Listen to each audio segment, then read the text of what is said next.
Greetings and welcome back to room 303 in our Talks with Walt, as we are calling our readings through the deathbed edition of Walt Whitman's Leaves of Grass. We turn now to a collection that's often referred to as the first annex of Leaves of Grass, Sans at 70, and this is a set of introductory comments for this 58 short poems. 58 depending upon how you actually count them, because there's a collection called Fancies at Navesink that we will, some 8 poems, we will study collectively as a group, and they're normally kind of seen that way. Now, as we begin our work here, we have some assumptions that I want to introduce for you. Our assumptions are that you've been following our stuff at learnstrong.net. Down that left-hand side, Talks with Walt, our playlist, and that you've been with us from the very beginning. That is to say, from the very first word come, that's the introductory word, up through and including all of the inscriptions, poems, Song of Myself, Song of the Open Road, all of the drum tap poems, the Memories of Lincoln, and then finally the Songs of Parting, and we just finished with the classic poem, So Long.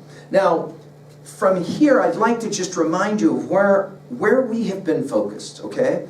Because even though So Long seems like an ending, it's not actually the final ending. Our mantra in our study of Talks with Walt, just like any of our studies at learnstrong.net, is to remind ourselves that we are the stories that we tell and retell. We're, of course, also the stories that we decide to accept or to reject. And there is much of Leaves of Grass that once you have read it, you can decide to reject it. For example, some of you will have to make the decision.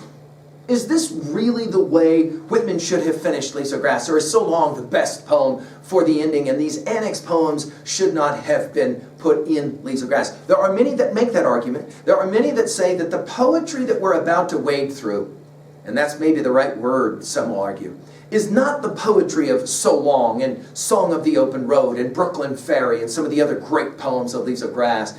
I'm going to make the argument that you can't have an opinion on that legitimately until you've read them yourself. And I think Whitman would make the argument you can't have an opinion on that until you cross 69, 70.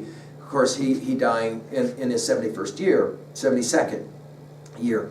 That is to say, until you've gotten old, you really don't have a right to be able to pass judgment on some of the stuff that I put together later in my life. We're certainly gonna play that game. Now, our learning theory, because everything for us is about learning in 303, is that attempt to connect new information to old information in meaningful ways, which is why we're always looking back to other texts and the like. We often have said it, and we learn it through our study of Leaves of Grass. The new is the new. The NEW is the KNEW.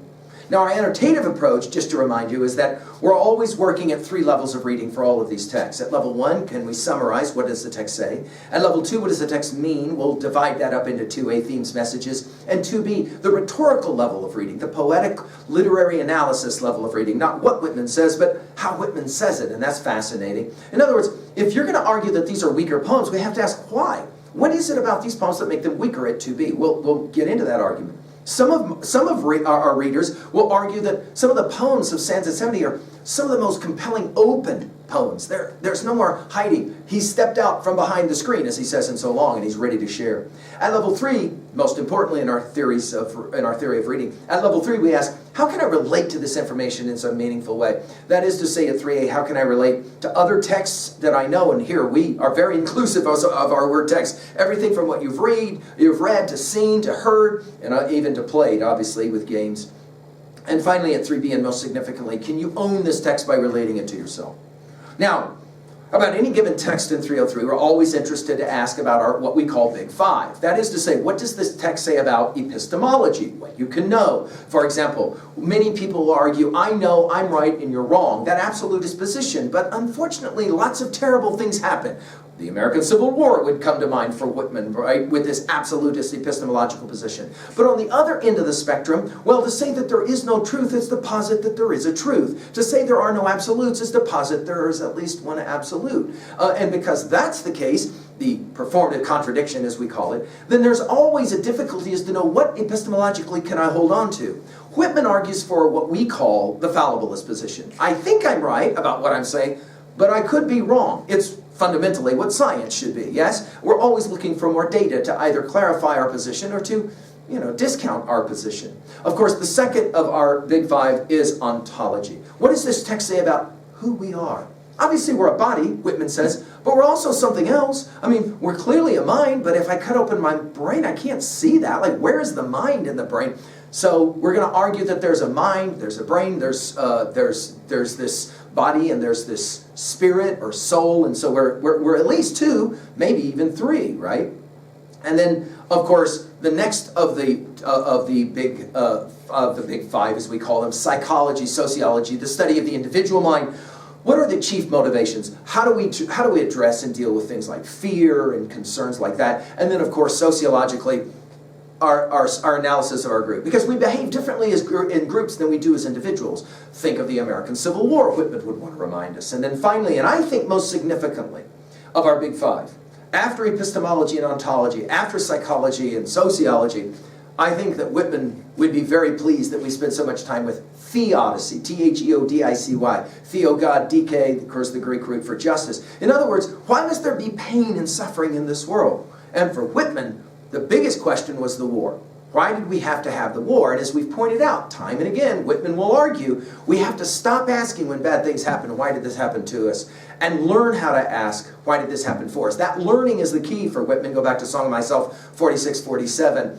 That notion that it takes a long time to be able to ask that question. We're not celebrating the idea that terrible things happen, like the war, but we are asking, can we be something other than a victim in this world where all this terrible stuff happens to us? And we have the capacity to argue that there is some meaning behind, and we get to decide that, some meaning behind the terrible pain and suffering in our lives. Now for Whitman, in Sands at 70, and the second annex to follow even, the big question is, of course, Beowulf's dragon. That is to say, he's getting old, and he knows it. And of course, with his paralytic stroke and some of the other issues that he has with health, many argue it's because of his experience as a wound dresser, as he calls himself in Drum Taps, that his body just started to break down. His health broke down, guys, and it was really tragic. And by the end, he couldn't even hardly move and stuff. And there's a tremendous amount of pain and suffering he's got to try to deal with. We're going to see a lot of the theodicy of this, the question of this pain as it's played out now in Sands at 70.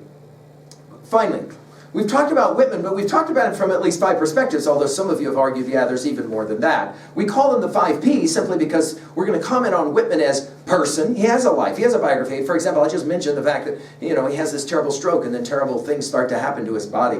Of course, Whitman is poet, although he didn't start out to be a poet, which is fascinating. It's not like he woke up, you know, in his 7th year of life and said, I'm going to be a poet. No. He had so many other things going on in his life, and it's almost like poetry was his conduit to present his song. Whitman is pedagogue. I've made the argument, I don't think you can read Walt Whitman well without recognizing that Whitman was first and foremost always a teacher. Go back to Song of Myself 46, 47, where I try and make that argument. Whitman is politician in his love of democracy, his conviction, his absolute conviction, that even though we had this terrible war, we split ourselves up and we horrifyingly just destroyed so much of who we were, in the end, it was all for the good of democracy, freedom, justice.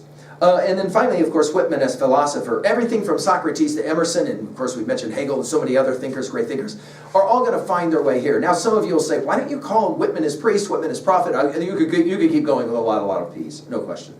Now we have argued that the best approach, and I'm hopeful this is the way that you guys have done it all the way from the beginning, is you get your own deathbed edition copy. You pick it up. You start annotating it. I even gave you an example of how I annotated my copy in the last lecture so long, just because so many of you have asked to see that.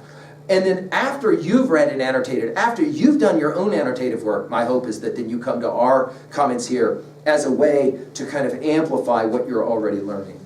Now, we have been relying on Norton's to give us background information, and there's quite a bit of it here for Sands at 70.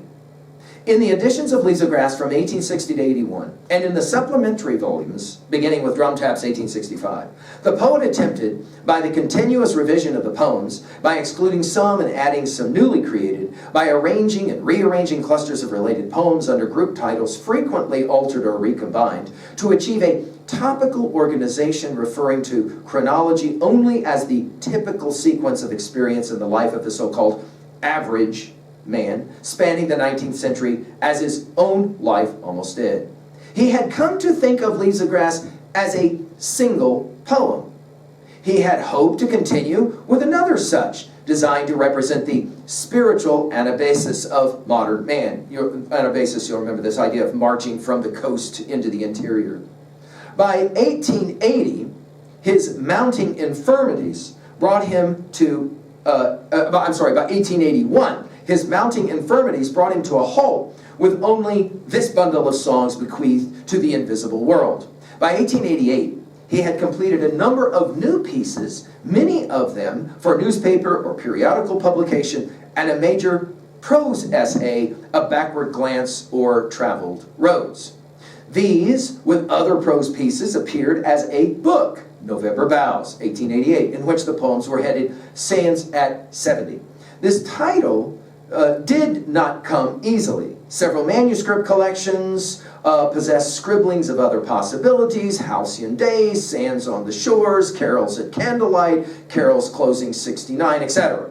The poems of November Boughs appeared as an annex, Sands at 70, in reprints of Lysigrass 1884, some with a new title page dated 1888, and again in Lysigrass 1889, all with the new penultimate poem, Old Age Lampet Peaks, as in the present text. In the 1891-92 Lysigrass, the following group was introduced by a title page backed by a table of contents. The title page read, quote, Annex to preceding pages, Sands at 70, copyright 1880 by Walt Whitman. See November Boughs, end quote. The pagination of this group followed in sequence that of the preceding text.